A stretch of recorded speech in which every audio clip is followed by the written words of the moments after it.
Oregon, let's predict the season. Let's set the table here. Does it feel a little weird to you that the reigning Big Ten champion, the reigning #1 overall seed in the playoff, is sort of kind of being slept on? I'm not saying no one's talking about Oregon, but they're not talking about him as much as they're talking about Penn State.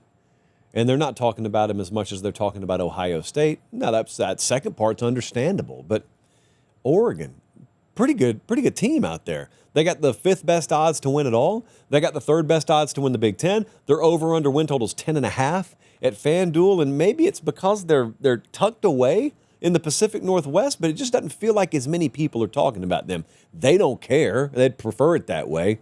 But it's just, I don't know, it's a little interesting. Also, think about what I said. I don't want to gloss over the fact that they won the Big Ten in their first year in the Big Ten. And yet all people remember is, yeah, but you got blown out in the playoffs. Yeah, they did, but they won the Big Ten. So I think they still have the trophy up there. I don't think they tossed it in the garbage just because of the way the playoff went. Now, the big questions here clearly start at quarterback with Dante Moore. They went from Bo Nix to Dylan Gabriel to, do I just get to say Dante Moore's name there? A year from now, does it make sense to say, man, Oregon just went Nix to Gabriel to Moore? Is that how he plays?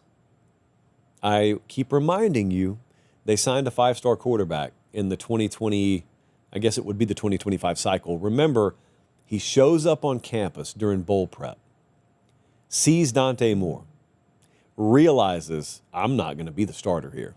And that was enough to make that kid leave and go to Cal. That happened. That doesn't guarantee anything, although it does prove that Dante Moore must look pretty good. And I haven't heard or seen anything to make me think otherwise. So, he's Will Stein, one of the best in the business at offensive coordinator. It's a good system. It features quarterbacks, obviously, with the last 2 there. So we got that.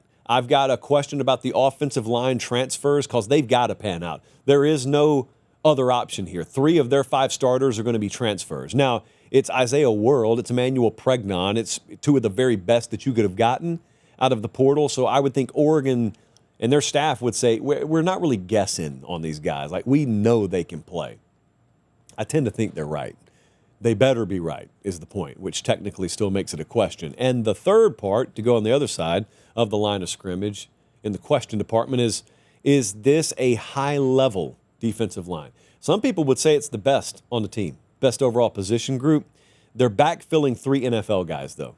Hey, quick timeout. Check and see if you're subscribed to the YouTube channel. If you're not, I humbly ask that you click subscribe. It's free. It doesn't sign you up for anything. What it does is it helps us keep this show free so we can just do college football year-round. All right, back to the clip.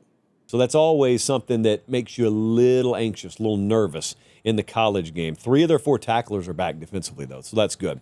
I just mentioned that some people think defensive line is their best position group. If you ask me best position group on this team, I'll cheat a little bit. I'll go defensive line, but I'm going to count the edge position there because then I get like Elijah Rushing, I get Washington, I get Blake Purchase, I get Mateo Uiagalelei, which I mentioned 4th, but should be the first name that I mentioned. That is a really, really solid group. That's a group that can take over a game. So that's when you really flex your developmental and acquisition muscles. When you're losing guys to the NFL, and then the next year you got folks saying, man, they may be just as good, if not better, than they were last year. Who's the breakout player on this team? I got Dante Moore circled. And that's a wide receiver, 5-star guy from the 2025 class. I think he can make an immediate impact. Mekhi Hughes, I would also accept him at running back. I would accept that name. I almost said him. But Trayshawn Holden's gone. Tez Johnson's gone. Evan Stewart is hurt. He's probably not going to start the season. I don't know when we're going to see him. So Dante Moore, he's good enough. They got to press him into duty probably early. I think they will. I think he has breakout potential. What does the schedule look like with Oregon? The game at Penn State is going to draw a lot of attention. And that's week 5 or so, I think. 1, 2, 3, 4. Yeah, week 5. Yeah, it should. They get USC at home later. Yeah, that's noteworthy too. Notice there's no Ohio State on here. There's no Michigan on here. This is a workable schedule. But I want you to look at the last 4 games because that's not easy. They go to Iowa.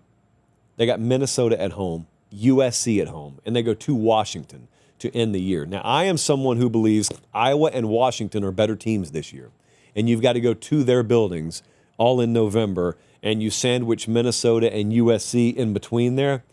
And I think Minnesota's off a bye before you play them, although I'd have to check that. But that is not easy. Now, having said that, when we run that schedule through the model here, it's got 12-0 as the best case scenario for Oregon. That's just how highly the model thinks of Dan Lanning. The worst case it's got is 7-5. Do we buy that? 7-5? In this day and age, yes. Most people's worst case is going to be 7 wins or fewer. You just don't have the depth that the elite teams used to have. And that's everybody, Oregon included. The most likely record is 10-2. The model has Oregon going 10-2. Maybe good enough to go to Indianapolis. That's good enough to be in the playoff, obviously. 10-2 for Oregon. All things considered, I think you take that right now and you run with it. But who knows? Could be better than that.